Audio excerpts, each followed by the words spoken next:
अस्सलाम वालेकुम। सुनो स्पेशल के साथ मैं हूं इमरान सनाउल्ला। नाज़रीन, army chief general Syed Asim Munir ने कहा है कि दहशतगर्दी के पीछे एक मुनज़्ज़म गैर कानूनी स्पेक्ट्रम है। दहशतगर्दी की पुश्तपनाही कुछ मखसूस अनासर करते हैं। जब भी रियासत दहशतगर्दों पर हाथ डालती है तो आपको उनके झूठे बयानियों की आवाज़ सुनाई देती है। बहावलपुर में तलबा से बातचीत पे army chief general Syed Asim Munir ने कहा कि मुल्क की तरक्की के लिए हम में से हर किसी ने अपने हिस्से की शम्मा जलानी है। बिला वजह तनकीद की बजाय अपनी तवज्जो खुद की कारकर्दगी और फ़राइज़ पर मबजूल रखनी है। पाकिस्तान अल्लाह का अता करदा एक अनमोल तोहफा है। आर्मी चीफ ने अपनी इस गुफ्तगू में बड़े अहम नुकात उठाए हैं और ख़ास तौर पर हमेशा से ही अपनी गुफ्तगू में डिजिटल मीडिया के हवाले से, डिजिटल दहशतगर्दी के हवाले से भी बात करते रहे हैं। डिजिटल मीडिया को जिस तरह से नेशनल ट्रस्ट के खिलाफ इस्तेमाल किया जा रहा है, रियासती इदारों के खिलाफ इस्तेमाल किया जा रहा है, ट्रेंड्स लाए जा रहे हैं, मुल्क की क़यादत के खिलाफ उस पर बयानियाँ गढ़ा जा रहा है, इस हवाले से ये कितना अहम मामला है। और पाकिस्तान में डिजिटल मीडिया के हवाले से मजीद बात करेंगे। इस वक्त हमें digital media expert Fahd Malik साहब ने ज्वाइन कर लिया है। फ़हद साहब, आपके वक्त का बहुत शुक्रिया। फ़हद साहब, हम सब लोग जानते हैं कि हम एक डिजिटल एज में इस वक्त रह रहे हैं। डिजिटल मीडिया के फ़वाइद ज़्यादा होने चाहिए थे, लेकिन हम देख रहे हैं कि झूठा प्रोपेगेंडा किया जा रहा है। फेक न्यूज़, पूरी दुनिया की नज़र इस चीज़ पर होती है कि फेक न्यूज़ से कितनी डिस्ट्रक्शन हो रही है। मुल्कों में जंगें चल जाती हैं और बहुत सी डिस्ट्रक्शन इससे होती हैं। ये बताइए, पाकिस्तान में डिजिटल मीडिया इतना बड़ा चैलेंज क्यों बना हुआ है? देखें अभी हम बैठे हुए हैं जिस मीडियम के थ्रू हम कम्युनिकेट कर रहे हैं ये टीवी है। टीवी के लिए सेट ऑफ रूल्स हैं। आप कोई खबर चलाएँगे या कोई किसी चैनल पे कोई टिकर भी चल जाता है तो उसके लिए पैमरा एक अथॉरिटी है। पैमरा चैनल ऑफेयर करता है, पैमरा चैनल को नोटिसेस देता है, मतलब एक रेगुलेशन है जो फॉलो की जाती है। डिजिटल मीडिया पे अनफॉर्च्यूनेटली इस किस्म का कोई रूल अप्लाई नहीं होता, जिसकी वजह से हर वो शख्स जिसके पास एक इंटरनेट या एक मोबाइल फ़ोन है, वो अपने आप को ओपिनियन मेकर समझता है। यानी मुझे आप पसंद नहीं है, मैं आपके खिलाफ एक सोशल मीडिया कैंपेन लॉन्च कर दूँगा और मैं ट्विटर पे आपके खिलाफ एक प्रोपेगेंडा शुरू करूँगा, मैं ट्रेंड्स चलवाऊँगा, मैं आपके खिलाफ एक पूरी कैंपेन लॉन्च करूँगा और जब आप एफआईए के पास जाएँगे और आप एफआईए को कहेंगे कि ये एक अकाउंट है, मेरे खिलाफ प्रोपेगेंडा कर रहा है, मुझे इसकी डिटेल्स चाहिए। एफआईए लिखेगा ट्विटर को, ट्विटर आगे से कहेगा कि ये फ्री स्पीच में फ़ॉल करता है, लिहाज़ा हम इस इश्यू को कैटर नहीं कर सकते। सो आपके खिलाफ एक प्रोपेगेंडा ट्विटर पे चल रहा है, लेकिन उसकी कोई अथॉरिटी नहीं है जो उसको पकड़ सके। अनफॉर्चुनेटली इस मुल्क में जो सबसे बड़ा मसला ये है कि सोशल मीडिया की रेगुलेशन या कोई ऐसे सेट ऑफ रूल्स डिवाइस होने चाहिए जो हुकूमत करे या वो तमाम इदारे जो इसमें सब स्टेक होल्डर्स हैं, वो मिलके करें, ताकि अगर मैं एक ट्वीट भी कर रहा हूँ या कोई बंदा इंस्टाग्राम पे एक पोस्ट डाल रहा है या जी। फेसबुक पे एक पोस्ट डाल रहा है, उसको ये पता हो कि मुझे कल को इस पे जवाबदेह होना पड़ेगा। अदरवाइज़ ये प्रोपेगेंडा का टूल, मतलब जो आपने बात की कि फ़वाइद से ज़्यादा this would always be used for propaganda. लेकिन फ़ाद साहब, हम देख रहे हैं कि अब पीका कानून तो आ भी चुका है, मंजूर भी हो चुका है और अमल दरामद भी उस पर हो रहा है। अब आपके ख्याल में अब ये तमाम मसाइल जो हम फेक न्यूज़ की बात कर रहे हैं, प्रोपेगेंडे की बात कर रहे हैं, झूठी खबरों की बात कर रहे हैं, ये मसले तमाम मसाइल के हल निकल आएंगे उसमें से? सर, तमाम मसाइल के तो नहीं, लेकिन पीका पे अभी आवाज़ भी बहुत ज़्यादा उठ रही है और हम्म। बहुत सारी हमारी तंजीमें उसके खिलाफ प्रोटेस्ट भी कर रहे हैं, जिसमें एक बड़ी नैरो सी थिन सी लाइन है कि अगर एक चीज़ जिसको मैं प्रोपेगेंडा कह रहा हूँ, वो शायद आपके लिए फ्री स्पीच फॉर फ्री शायद आपके लिए वो फ्री स्पीच हो। जी। उसकी वजह ये है कि जो भी हुकूमत पावर में आती है, उनके खिलाफ बात करना थोड़ा-सा नाज़ेबा समझा जाता है या हुकूमत अपने खिलाफ क्रिटिसिज़्म नहीं बर्दाश्त कर सकती और हमेशा हर दौर में हम देखते आए हैं कि वो तमाम हुकूमतें जो पावर में रहीं, उन्होंने, चाहे वो कोई भी पार्टी थी, उन्होंने अपने खिलाफ होने वाली आवाज़ों को दबाया। सो पीका एक्ट का मंज़ूर होना और उस पे अमल दरामद तो अभी उस तरह से शुरू नहीं हुआ, लेकिन पीका एक्ट और हम जो डिजिटल मीडिया का रूल है या जो सोशल मीडिया का रोल है हमारी नज़रियात को बनाने में, उसमें बड़ी थिन सी लाइन है कि क्या वो तमाम लोग जो सहाफ़ी हैं या जो हुकूमत के खिलाफ बात कर रहे हैं, सिर्फ़ मतलब खिलाफ का मतलब ये नहीं कि प्रोपेगेंडा है, लेकिन शायद अपने इश्यूज़ को एड्रेस करने के लिए या कोई ऐसी चीज़ जो हुकूमत के साथ रेज़ की जाए, उसके लिए वो तमाम लोग जो बात कर रहे हैं, उसका फ़ैसला कौन करेगा? सो पीका का मंज़ूर होना मैं बड़ा खुशाइन समझता हूँ, लेकिन it has to be there has to be a very thin line कि ये फ़ैसला कौन करेगा कि जो जिस चीज़ को मैं सही समझ रहा हूँ, वो आपके लिए गलत है या मेरी फ्री स्पीच आपके लिए प्रोपेगेंडा है। अच्छा, फ़ाज़ साहब, ये भी आपसे बात करना चाहेंगे, नेशनल इंटरेस्ट के हवाले से थोड़ी सी बात करना चाहेंगे कि नेशनल इंटरेस्ट क्या होता है, किस तरह से फ्रीडम ऑफ एक्सप्रेशन और नेशनल इंटरेस्ट जो है वो एक दूसरे से जाके मिलते हैं। आर्टिकल 19A की अगर हम बात कर लें तो आइन का आर्टिकल 19A जो कि फ्रीडम ऑफ एक्सप्रेशन के हवाले से है, फ्रीडम तो है लेकिन there is no absolute freedom. तो क्या लोगों को इस बात का अंदाज़ा नहीं है कि हमारा फ्रीडम कहाँ तक है और इसको कंट्रोल करने के लिए रेगुलेटरी बॉडी किस हद तक मुआविन साबित हो सकती है? देखें, एक चीज़ जो हर उस शख्स को जो सोशल मीडिया का इस्तेमाल करता है, उसको एक चीज़ ये पता होनी चाहिए कि मैं इस मुल्क के इदारों के खिलाफ बात करूँगा तो उससे इस मुल्क को नुकसान होगा। क्रिटिसिज़्म जस्टिफाइड है। आपको प्राइम मिनिस्टर नहीं पसंद, आप उस पे क्रिटिसिज़्म करें। आपको अपने सूबे का सीएम नहीं पसंद, आप उस पे क्रिटिसाइज़ करें। लेकिन क्रिटिसिज़्म के साथ अगर आप अपने आप को किसी थर्ड पार्टी के लिए जो इस मुल्क के वैसे ही खिलाफ है, या आप किसी ऐसी फोर्स का हिस्सा बन रहे हैं जो इस मुल्क को नुकसान पहुंचाना चाहती है, तो मुझे लगता है कि वो फैसला हमने करना है। मेरा टेक्नोलॉजी की फील्ड से ताल्लुक है। मुझे पता है कि इस मुल्क में आज तक फेसबुक का दफ्तर नहीं बना, सो मैं प्राइम मिनिस्टर को रेज कर सकता हूँ ये बात, या मैं अपने ट्विटर को इस्तेमाल कर सकता हूँ कि इस मुल्क में हर डिजिटल मीडिया प्लेटफॉर्म का रीजनल ऑफिस होना चाहिए ताकि हमारे मसाइल एड्रेस हों। लेकिन अगर मैं सुबह शाम उठ के अपना ट्विटर इस्तेमाल करूँ सिर्फ प्रोपेगेंडा के लिए, जो अच्छी चीज़ हो रही हो मैं उसको भी गलत समझाऊँ लोगों को, जो पॉजिटिव स्टेप्स हों मैं उनको भी इग्नोर करूँ, जो जो अच्छी चीज़ें हो रही हैं, जो इकोनॉमी की चीज़ें बेहतर हो रही हैं, अगर मैं उनको भी लोगों से छुपाऊँ और मैं सिर्फ़ एक नेगेटिव इमेज या एक नेगेटिव परसेप्शन बिल्ड करने की कोशिश करूँ, तो इसका मतलब ये है कि फिर मेरी नीयत में खराबी है। मैं इस मुल्क के साथ लॉयल नहीं हूँ, हमें बनाया इस मिट्टी ने है। बिल्कुल। आप सीरिया का हाल देख लें, आप फ़लस्तीन का हाल देख लें, अगर इस मुल्क की फ़ौज या हुकूमत इस मुल्क को कंट्रोल ना करे या उसमें अपना रोल प्ले करना बंद कर दे, आप एक दिन के लिए, मुझे पिछले दिनों एक डीआईजी साहब ने बड़ी खूबसूरत बात की, उन्होंने कहा कि आप सिर्फ़ 48 घंटे के लिए ये ऐलान कर दें कि इस मुल्क में कोई चेक एंड बैलेंस नहीं है, या हम्म। पुलिस एग्ज़िस्ट नहीं करती या इदारे एग्ज़िस्ट नहीं करती, तो आप देखें लोग लोगों के घरों में घुस जाएँगे, लोग लोगों की ज़िंदगियाँ ले लेंगे। अगर एक अथॉरिटी या एक कंट्रोल इस सोसाइटी में ना हो, और वही कंट्रोल जो सोशल मीडिया पे रिफ्लेक्ट होना ज़रूरी है, तो लोग लोगों की ज़िंदगियों के साथ खेलने लग जाएँगे, और मुझे लगता है कि हमारा जो सोशल मीडिया की कम्युनिटी है, या वो जो तमाम यूट्यूबर्स हैं और वो तमाम लोग जो सोशल मीडिया के थ्रू पैसे बना रहे हैं सिर्फ प्रोपेगेंडा, आप यूट्यूब खोलें आपको ऐसे-ऐसे थंबनेल नज़र आते हैं कि जी। इंसान को खौफ आता है, ये कितनी गलत, ये कितनी झूठी बात कर रहे हैं। हम्म। अपैरेंटली वैल्यूज़ का सिस्टम बहुत हद तक खराब है ठीक। हमारा, मुझ समय वो तमाम लोग जो सोशल मीडिया का इस्तेमाल कर रहे हैं, हमें अपनी वैल्यूज़ को एटलीस्ट इतना रखना चाहिए कि जो चीज़ गलत हो उसको गलत कहें और जो सही हो उसकी तारीफ़ ठीक भी है। करें। बजाय अच्छा फ़ाद साहब, एक और अहम मामला है जो हम देखते भी आ रहे हैं, हमने हाल ही में काफ़ी वाक़यात भी देखे हैं कि एक डिजिटल दहशतगर्दी हो रही है। वो इस तरह से कि दहशतगर्दी में भी डिजिटल मीडिया का इस्तेमाल किया जा रहा है।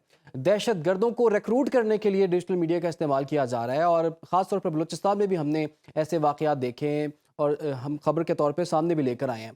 तो ये बताइए, ये कितना बड़ा चैलेंज है? इसको किस तरह से कंट्रोल किया जा सकता है? रियासत क्या करे इस पे? सर, पहले ज़माने में ये होता था कि अगर मुझे दहशतगर्दी करनी है आपके मुल्क में, तो मुझे एक फ़ोर्स चाहिए, मुझे वेपन्स चाहिए, मुझे उनको ट्रेन करना है, मुझे टैंक्स चाहिए, मुझे बड़ी लॉजिस्टिक्स की मदद की ज़रूरत है। अब सोशल मीडिया और डिजिटल, ख़ास तौर पे इंटरनेट ने उस चीज़ को रिवैम्प इस तरह से किया है कि आपको सिर्फ़ एक मोबाइल फ़ोन और एक इंटरनेट कनेक्शन चाहिए, and then you can reach out to anybody anywhere. और पूरी दुनिया में इस वक़्त मुनज़्ज़म नेटवर्क्स काम कर रहे हैं, इंक्लूडिंग पाकिस्तान, जो मुख्तलिफ ममालिक के खिलाफ काम कर रहे होते हैं और उनके खिलाफ प्रोपेगेंडा कर रहे होते हैं। अनफॉर्चुनेटली फायरवॉल की इम्प्लीमेंटेशन की बातें हुई, गॉड नोज़ कि वो अभी तक इस मुल्क में इम्प्लीमेंट हुई है या नहीं हुई। लेकिन मसला ये है कि अगर जब तक हम कोई ऐसा टूल या कोई ऐसा मैकेनिज़्म नहीं डेवलप करेंगे जिसके थ्रू जो कंज़्यूमर्स हैं, उनकी एक्टिविटी को, अमेरिका में भी होता है, चाइना में भी होता है, रशिया में भी होता है कि आपके जितने भी सोशल मीडिया के कंज़्यूमर्स हैं, उनकी एक्टिविटीज़ को ट्रैक किया जाता है हुँ। और आपकी लोकेशन लॉग होती है। यानी जो बंदा जहाँ पे दुनिया में कहीं भी बैठे हुए अपना मोबाइल फ़ोन एक्सेस करेगा या इंटरनेट एक्सेस करेगा विदाउट वीपीएन, तो उसकी लोकेशन ट्रेस होगी और ट्रैक होगी। अनफॉर्चुनेटली कराची, लाहौर, आपने बलूचिस्तान की बात की, कराची, लाहौर, इस्लामाबाद समेत ऐसे बड़े शहरों में भी छोटे-छोटे ग्रुप्स बैठे हुए हैं जो इस मुल्क में बैठे हुए ही इस मुल्क के खिलाफ प्रोपेगेंडा कर रहे होते हैं और उनको फॉरेन फंडिंग्स होती हैं। और बिटकॉइन के आने के बाद, या क्योंकि जितना भी मॉडल चल रहा होता है वो पैसों के लेन-देन पे होता है, आपको फंडिंग्स आ रही होती हैं, और आजकल कोई भी इंडिविजुअल इन इन पर्सन या बैंक्स के थ्रू ट्रांज़ैक्शंस नहीं हो रही होती। ठीक। ब्लॉकचेन के थ्रू ट्रांजैक्शंस होती हैं, दुनिया में कहीं भी बैठे हुए $10,000 $50,000 किसी भी बंदे को 1 मिनट में पहुंच सकते हैं। सो मुझे ये लगता है कि रियासत को इस वक्त सिर्फ एक एक इकदाम की जरूरत है जिसमें इंफॉर्मेशन मिनिस्ट्री को स्टेक होल्डर बनना चाहिए, बनना चाहिए जिसमें एफआईए को या जितने भी रेगुलेशंस के इदारे हैं उनको स्टेक होल्डर बनना चाहिए कि आपका उन तमाम प्लेटफॉर्म्स के साथ लाइजॉन हो जो चल रहे हैं, यानी व्हाट्सएप का डेटा, फेसबुक का डेटा, इंस्टाग्राम हम्म। का डेटा, ट्विटर का डेटा आपके पास शेयर हो रहा हो और आपके पास इन हाउस एक मैकेनिज्म हो जिसके थ्रू आप लोगों की एक्टिविटीज को ट्रेस कर सकें। अदरवाइज ये पिछले 10 साल से हम ये बात कर रहे हैं कि सोशल मीडिया का कंट्रोल होना चाहिए। आज से 10 साल पहले हालात कुछ और थे और अब हालात बहुत खराब हैं और आने वाले अगले 10 सालों में हम एक ऐसी आग की तरफ जा रहे हैं जिसको शायद बुझाना बहुत मुश्किल होगा। तो फहद साहब, अगर हम ये देखें कि जो जो भी ट्रेंड्स चलते हैं और आए रोज़ चलते ही रहते हैं, ख़ास तौर पर जो ज़्यादातर होते हैं वो रियासत मुखालिफ ही होते हैं, इनके ताने बाने जो है मुल्क से बाहर मिलते हैं। बाहर कुछ ऐसे ग्रुप्स बैठे हुए हैं जो कि ट्रेंड्स को चलाते हैं। उन तक रसाई किस तरह से हासिल की जा सकती है, और क्या जैसे कि आपने तमाम हल बताए हैं कि कुछ मिनिस्ट्रीज़ बना ली जाएँ, कुछ कंट्रोल्स ले लिए जाएँ, और मैनेजमेंट की जाए, थोड़ी सी मॉनिटरिंग की जाए, तो इस तमाम तर सूरत हाल में इस चीज़ को कंट्रोल किया जा सकता है आपके ख्याल में? देखें, जो आपके मुल्क में जो हो रहा है उसको अगर किसी हद तक कंट्रोल किया जा सके, तो फिर जो आपके मुल्क के बाहर हो रहा है, बहुत सारे ऐसे यूट्यूबर्स हैं जो यूट्यूब में बैठे और जो यूके में बैठे हुए हैं, जो यूएस में बैठे हुए हैं और वो कंटिन्यूअस इस मुल्क के खिलाफ प्रोपेगेंडा कर रहे हैं। बट मैकेनिज़्म्स ऐसे भी हैं, पीटीए के पास भी ऐसी अथॉरिटीज़ हैं कि आप बाहर का कंटेंट इस मुल्क में ब्लॉक कर सकते हैं। यानी अगर कोई अमेरिका में बैठा बंदा आपके खिलाफ, आपकी स्टेट के खिलाफ प्रोपेगेंडा कर रहा है, तो उसको पाकिस्तान में एक्सेस ना किया जाए। लेकिन वो यूट्यूब पे एग्ज़िस्ट करेगा और जो मैंने पहले बात की कि हमें उन तमाम प्लेटफ़ॉर्म्स के साथ लाइज़ॉन डेवलप करने की कोशिश है कि पूरी दुनिया में होता है। ट्विटर मतलब इंडिया कश्मीर के हक में की जाने वाली तमाम बातें, आपके प्रेज़िडेंट आरिफ अलवी साहब थे, आरिफ अलवी साहब का ट्विटर अकाउंट इंडिया ने बंद करवा दिया था क्योंकि वो कश्मीर पे ट्वीट की थी उन्होंने। सो हमें उन तमाम स्टेक होल्डर्स के साथ लाइज़ॉन बिल्ड करने की ज़रूरत है कि अगर आपकी स्टेट एक यूट्यूब के साथ एक कंसर्न रेज़ करे कि ये यूट्यूब चैनल मुसलसल पिछले 1 साल से इस मुल्क की रियासत के खिलाफ या इस मुल्क के खिलाफ प्रोपेगेंडा कर रहा है और वो ये कह रहा है कि इस मुल्क को टूट जाना चाहिए और कश्मीर को भारत को दे देना चाहिए। तो जब तक हमारा उन प्लेटफ़ॉर्म्स के साथ लाइज़ॉन डेवलप नहीं होगा, हुँ। हमारी बात नहीं सुनी जाएगी। और उसमें एक चीज़ जो है कि हम नॉर्मली ये कहा जाता है कि शायद पाकिस्तान में उस तरह से बिज़नेस नहीं है। भारत की पॉपुलेशन ज़्यादा है, पाकिस्तान भी यूट्यूब और फ़ेसबुक और इंस्टाग्राम को बहुत ज़्यादा बिज़नेस देता है। ठीक है।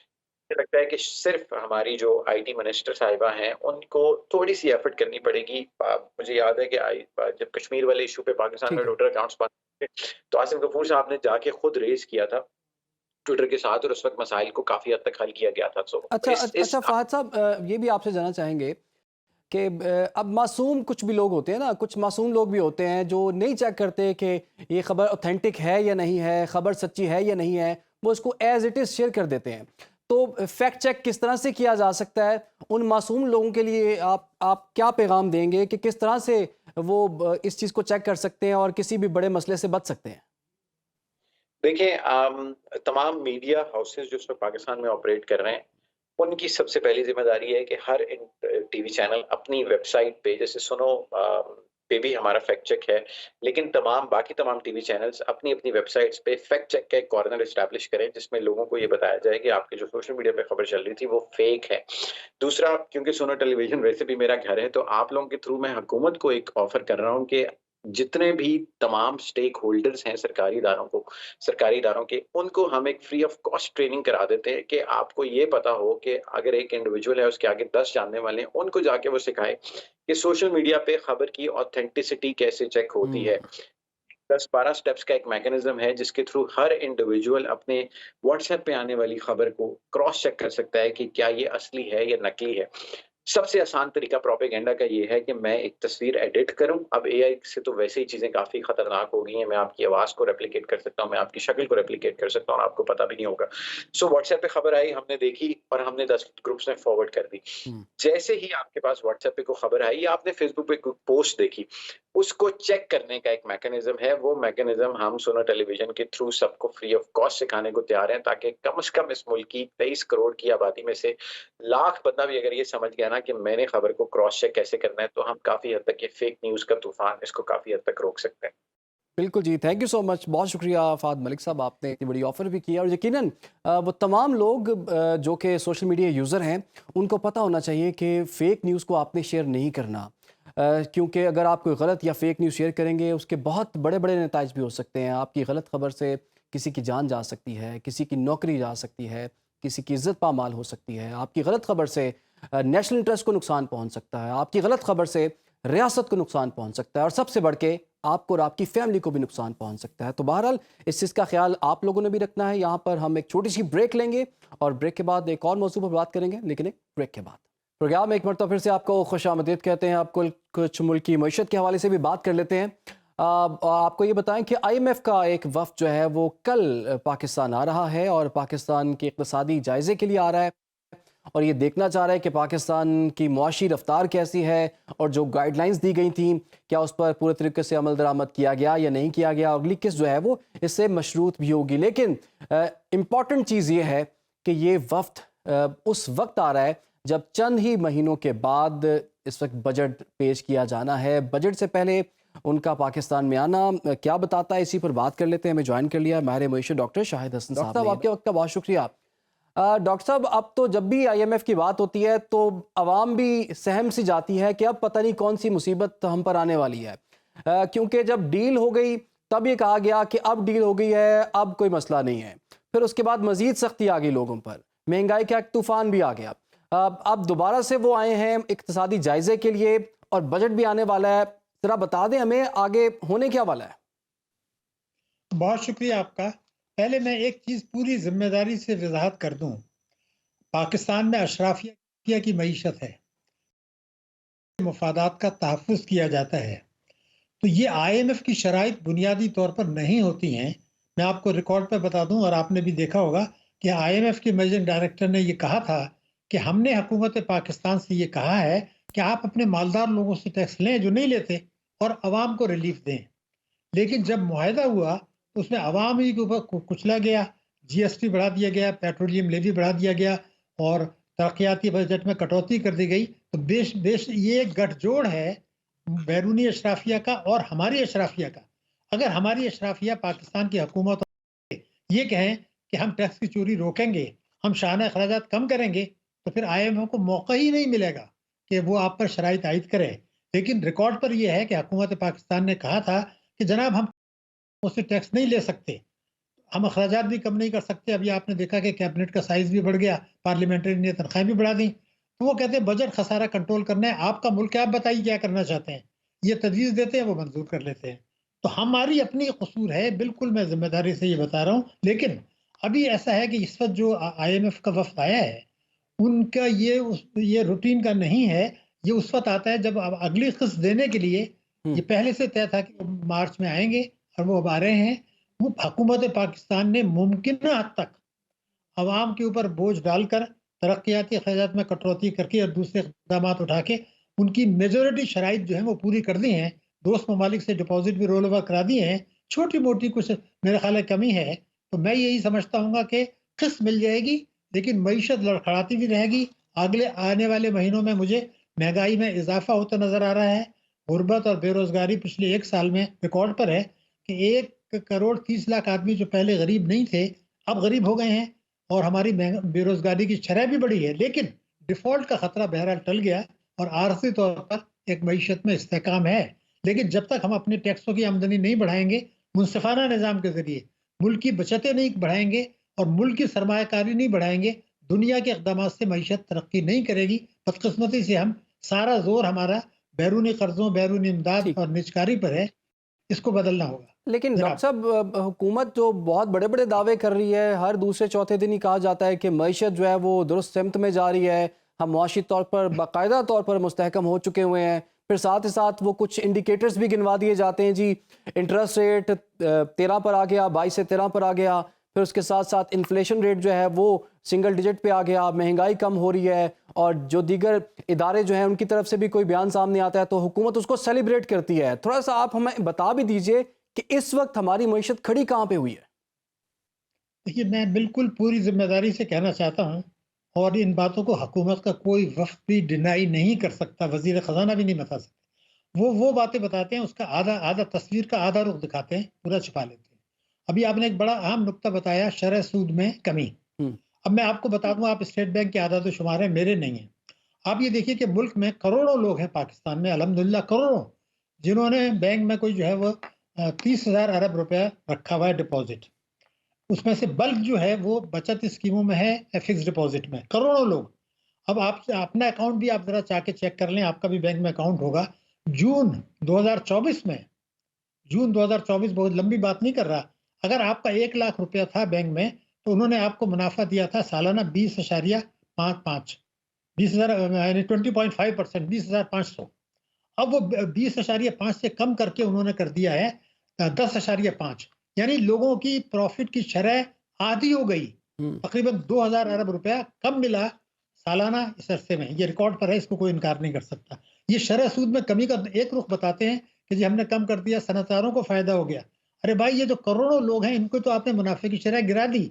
हालांकि ये प्रॉफिट एंड लॉस शेयरिंग है। दूसरे आपके प्रोग्राम देख रहे होंगे, घरेलू खवातीन, रिटायर्ड लोग, पेंशनर्स, शोधा, उनके जो कौमी बचत स्कीम में है, पिछले 8 महीने में उसकी मुनाफे की शरह गिरा दी, शोधा की भी गिरा दी है, और बेवाओं की भी गिरा दी है, सब पेंशनर्स की भी गिरा दी है। इस तरीके से आवाम को आपने उनकी आमदनी कम करके उनकी कीमत खरीद कम कर दी।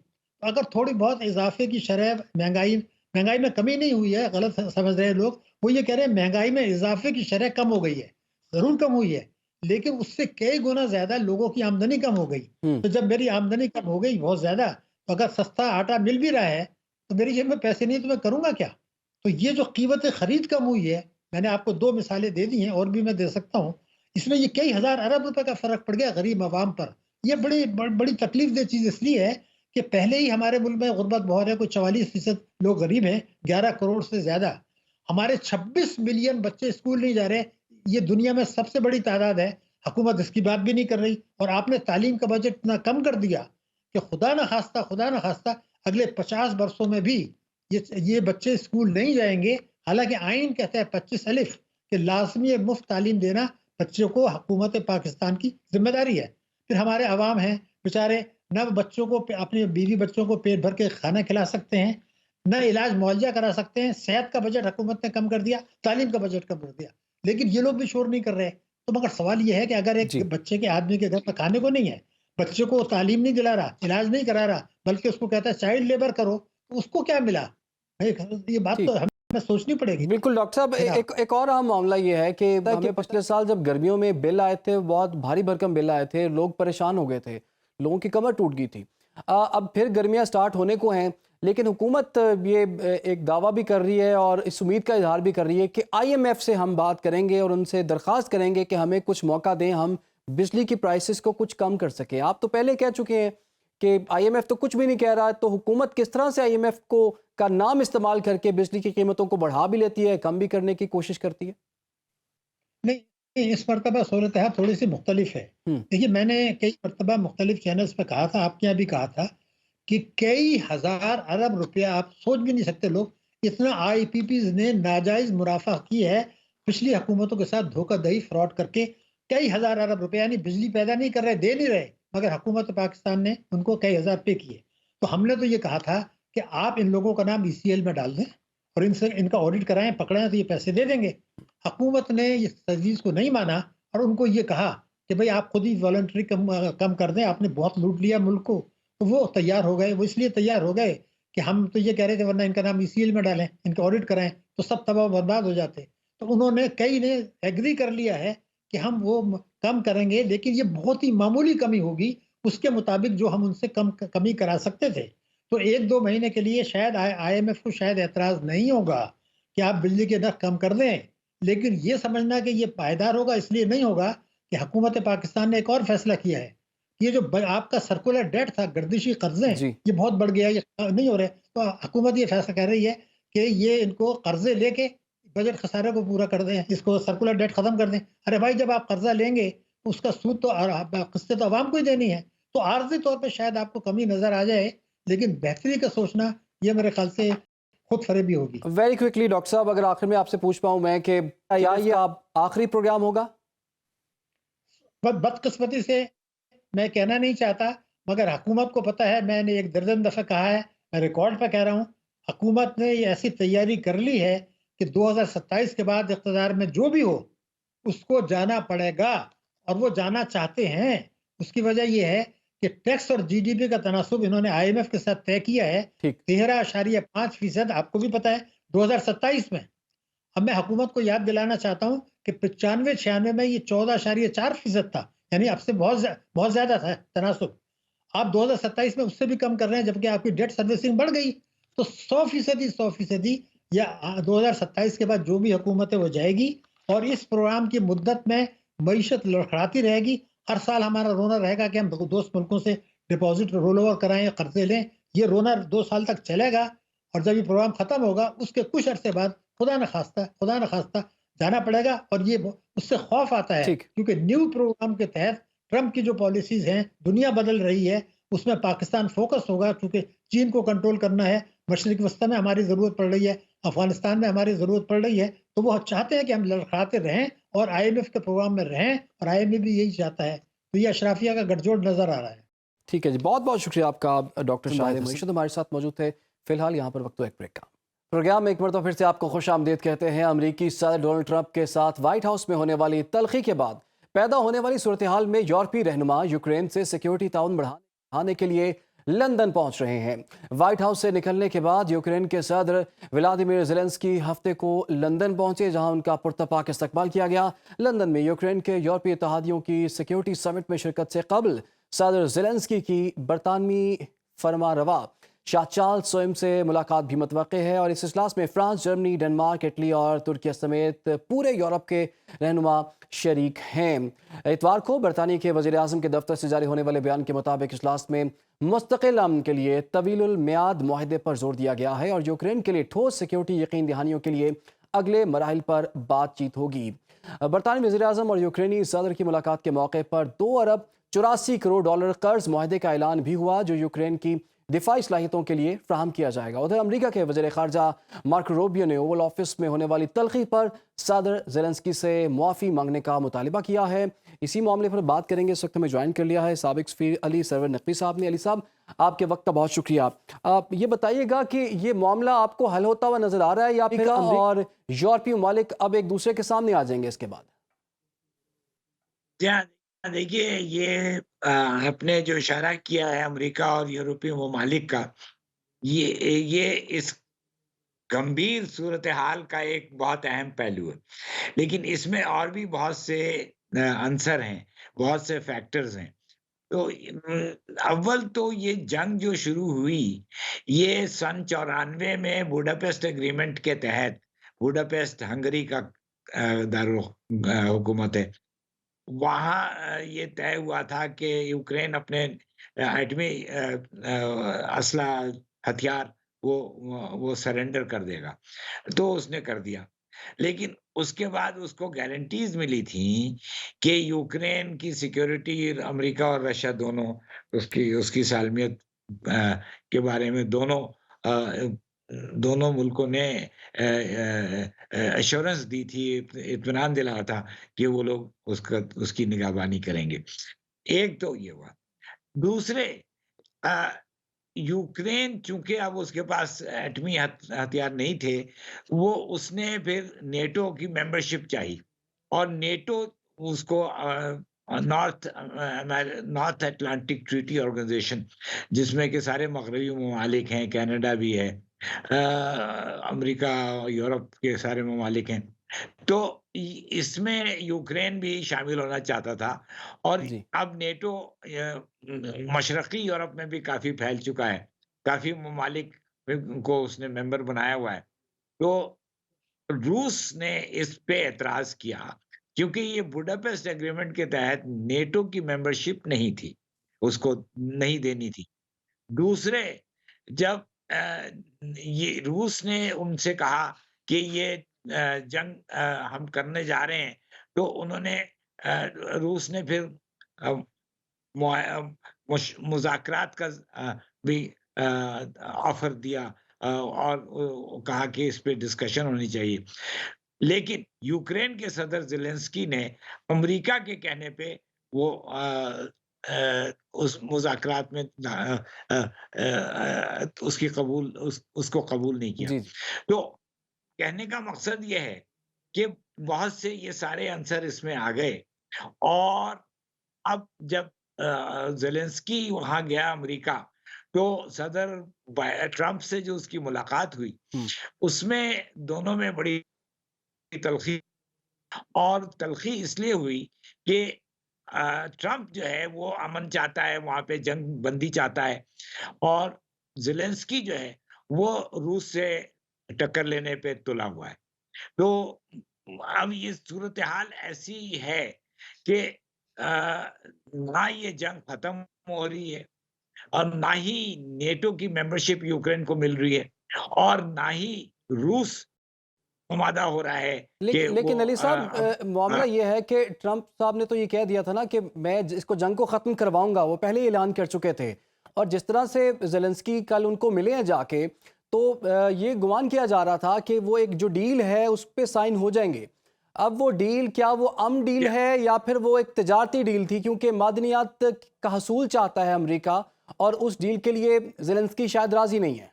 वो क्या वो तजारती डील है, मादनियात के बारे में डील है और उसमें एक मुआहदा होना है अमेरिका और यूक्रेन के दरमियान।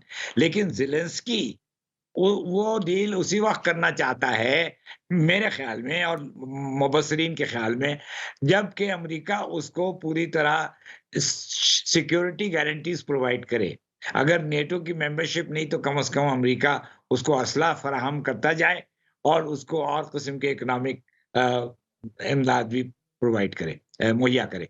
तो ज़ेलेंस्की की ये जो ख़्वाहिश है या जो उसका मुतालबा है, वो अमेरिका मेरा नहीं ख़्याल कि ट्रम्प उसको मानने पे आमादा हो रहा है और इसी वजह से ट्रम्प ने सख्ती की है गुफ्तगू में ज़ेलेंस्की के सामने।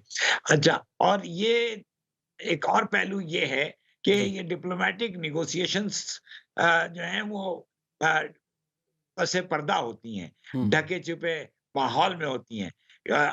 इसमें जिस किस्म की बातें उन लोगों ने आपस में की हैं, ये आम पब्लिक में नहीं की जाती हैं। लेकिन ये एक नई बात हुई है और इससे काफ़ी हर तरफ एक तरह से तशवीश भी हुई और फ़िक्र भी है। ज़ेलेंस्की तो इस वक्त यूके में मौजूद हैं और बाकी जो क्या यूरोपियन कंट्रीज़ हैं उनके सरबराहान भी अब यूके इस वक्त पहुंच रहे हैं। आपको लगता है कि ज़ेलेंस्की अपने इस मामले पर माफ़ी मांगेंगे और अमेरिका के साथ उनकी डील आगे आने वाले दिनों में हो सकती है? देखिए, मैं समझता हूँ ज़ेलेंस्की जो है वो अड़ा हुआ है कि वो अपनी ताकत दिखाए और उसमें वो यूरोपीय पावर्स जितने भी हैं, यूरोपियन ममालिक उनके साथ मिलके समिट मीटिंग एक मीटिंग कर रहा है और वो बर्तानिया में, लंदन में स्टामर के मेज़बानी में। जी। तो मैं समझता हूँ कि ये ज़ेलेंस्की अभी ना तो डील पे तैयार हो रहा है और ना ही वो अमेरिका से माफ़ी माँगेगा या कुछ ऐसी चीज़ हो अच्छा, पाएगी। अली साहब, तो ये भी ज़रा ये बताइएगा, रूस का तमाम तर सूरत हाल में इस वक्त रोल क्या है? क्योंकि एक तरफ अमेरिका है, एक तरफ चाइना है और रूस जिस पलड़े में अपना वजन डाल देगा तो वो पलड़ा भारी हो जाएगा। आपको लगता है कि सारी गेम इसलिए चल रही है कि रूस को अपने साथ मिलाया जाए, उसके लिए नरम गोशा रखा जाए और उसके लिए आने वाले दिनों में हालात जो हैं साजगार बनाए जाएं? अमेरिका के हवाले से मैं बात कर रहा हूँ। जी हाँ, मैं समझता हूँ कि अमेरिका चाहता है कि एक तो रूस से इस मामले में कोई तनाज़ा ना हो, क्योंकि यूक्रेन कोई इतना अहम मुल्क नहीं है और उसकी वजह से अगर रूस और अमेरिका के दरमियान तशनगी हो गई, बदमज़गी हो गई, तो वो अमेरिका पसंद नहीं करता। अच्छा, और दूसरे रूस को अमेरिका आमादा करना चाहता है कि वो इस वक़्त जंगबंदी करे और कोई ऐसा मुआहदा कर ले जिसके तहत कुछ कॉम्प्रोमाइज़ हो जाए कि कुछ यूक्रेन की टेरिटरी उनके पास रहे, क्राइमिया उनके पास रहे। तो ये सब अमेरिका मेरा ख़्याल है कि करने को तैयार है। तो रूस की पोज़ीशन इस वक़्त रूस बड़ी अच्छी पोजीशन में है और वो चीन के बगैर भी रूस अपना स्टैंड ले रहा है कि वो यूक्रेन पे जंग अपनी नहीं रोकेगा जब तक कि उसको हर किस्म की एश्योरेंसेस नहीं मिलेंगी। बहुत बहुत शुक्रिया आपका अली सरवर नकवी साहब, साबिक सफीर हमारे साथ मौजूद थे और आपके मुताबिक रूस काफ़ी मजबूत नज़र आ रहा है। और फिलहाल प्रोग्राम का वक्त भी ख़त्म हो जाता है, इजाज़त दीजिए, अल्लाह हाफ़िज़।